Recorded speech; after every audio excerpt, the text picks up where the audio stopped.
শান্ত Jamuna television থেকে এখানে আছে। আপনাদের যে প্রস্তাবগুলো আপনারা বিবৃতি আকারে বলেছেন, আমরা সাংবাদিকরা প্রত্যাশা করছিলাম সেই প্রস্তাবগুলো যদি একটা তালিকা ধরে যে 1, 2, 3, 4, 5 চারটা তালিকা আছে বা 5টা তালিকা আছে, সেটা যদি আমাদেরকে একটা ফরম্যাট দিতেন তাহলে আমাদের জন্য লিখতে সুবিধা হতো। ধন্যবাদ। ঠিক আছে।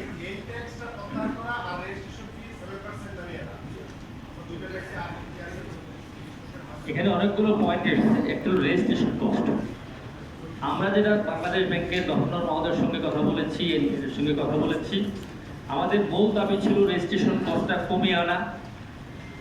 আমাদের বক্তব্য এসেছে সেকেন্ডারি মার্কেট সৃষ্টি করা, যেমন গাড়ি একটা কিনলেন আর এক জায়গায় বিক্রি করলে কিন্তু শুধুমাত্র ট্রান্সফার ফি লাগে, অথচ আজকে আপনি একটা ফ্ল্যাট কিনলেন 1000 বর্গ ফুটের, আপনার 5 ইয়ার্স অর 10 ইয়ার্স আপনার ফ্ল্যাটটির প্রয়োজন একটু বড়, আপনি এটা বিক্রি করবেন আর একটা ফ্ল্যাট কিনবেন।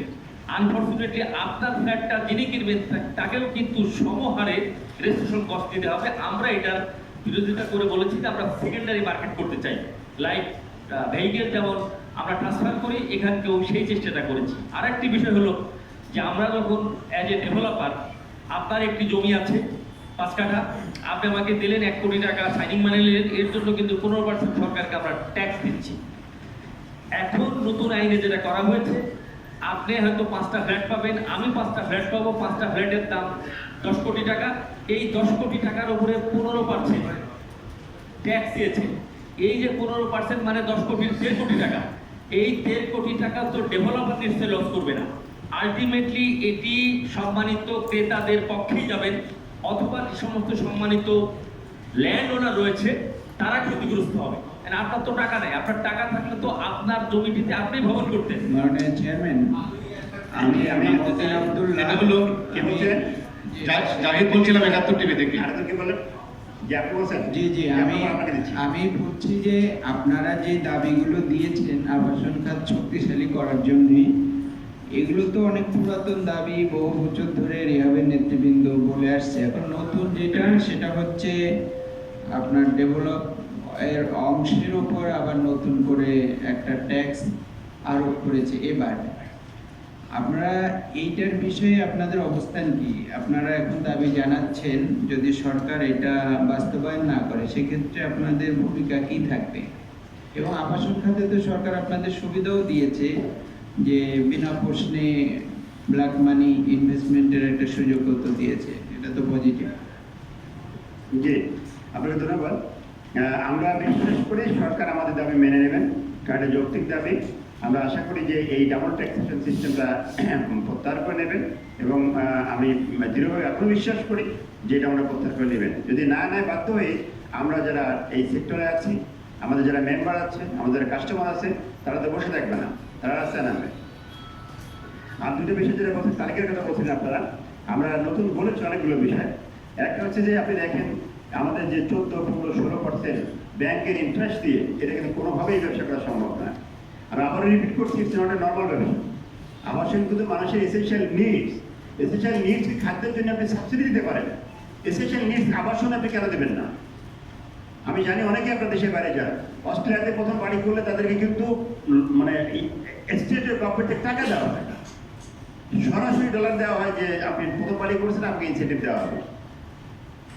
তো সেক্ষেত্রে আমাদের এখানে যদি প্রথম বাড়ি করার ক্ষেত্রে আমরা প্রস্তাব ক্যাটাগরিক্যাল দিয়েছি বাংলাদেশ গভর্নরের কাছে, যে প্রথম বাড়ি করার ক্ষেত্রে আপনি লোন 3% নেন, একটা সার্ভিস যদি তাকে সুযোগ দেন। কারণ প্রথমে একজন মানুষের এসেনশিয়াল নিডস একটা ঠিকানা তৈরি করা, সেকেন্ড বাড়িতে ব্যবসা করতে পারে, থার্ড বাড়িতে ব্যবসা করতে পারে, একটা ঠিকানা কিন্তু মানুষের লাগবে।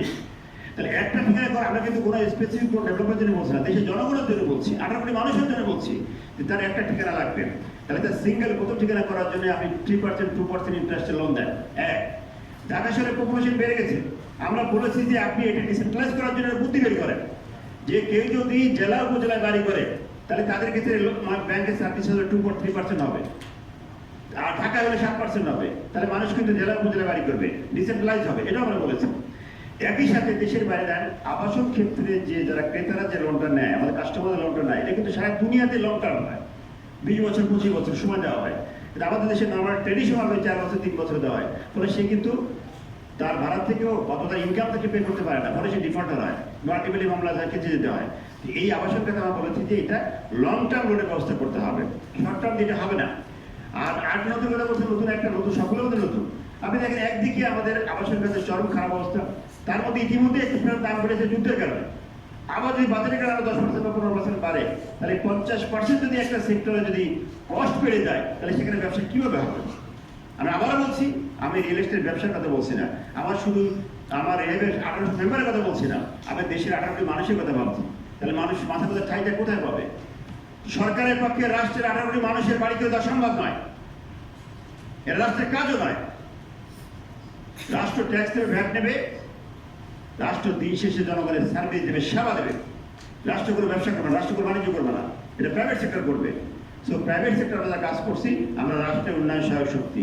সো আমাদেরকে সুযোগ দিতে হবে যে যাতে করে আমরা এই কাজটা রাষ্ট্রের সাথে থেকে কাঁধে কাঁধ মিলে কাজ করতে পারি। Thank you please. আচ্ছা, আর জাহিদ বলছিলাম 71 টিভি থেকে। দাম আপনারা যে সংবাদ সম্মেলন করেছেন সেখানে দাবি দিয়েছেন, কিন্তু আমার কাছে মনে হয় যে এখানে কিছুটা অস্পষ্টতা রয়েছে। যেমন বলেছেন যে ফ্ল্যাটের বেলায় ভবন মালিক জমির মালিককে দিতে হবে 15% ট্যাক্স।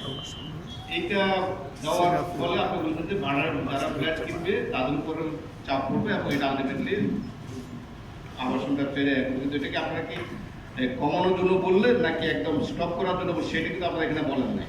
তারপর আপনারা বলেছেন যে এশিয়ার ভিতরে বাংলাদেশে সবচেয়ে নিবন্ধন ব্যয় বেশি। এটা কি পর্যায়ে করা উচিত সেটাও কিন্তু আপনারা বলেন নাই। যদি স্পষ্ট করে বলে দিতেন তাহলে আমাদের জন্য একটু সুবিধা হতো। আপনারা যে